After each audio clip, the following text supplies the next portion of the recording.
Welcome to Samba Samba. Enjoy the video. You have the essentials ready, app installed, permissions granted, and a vehicle profile created. First, open Track Addict and select your track type. This ensures accurate lap detection. Then calibrate sensors on level ground because poor calibration skews speed and G-force readings. Choose recording quality and GPS frequency to balance battery versus precision. Once done, pick a logging mode, live telemetry or dashcam, so the app records the data you need while you start driving. Now you record and monitor.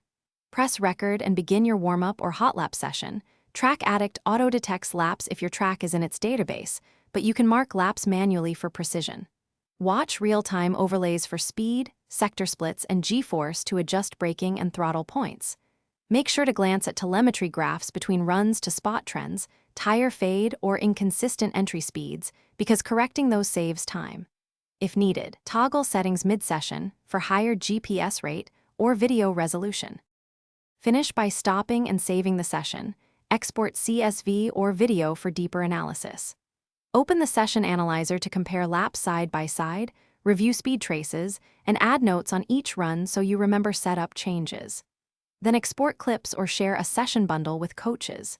If data is missing or laps fail to detect, check GPS lock, microphone and location permissions, and recalibrate sensors. Often a quick recalibrate and restart fixes drop telemetry and restores consistent lap detection. Thanks for watching. Consider subscribing if we helped you.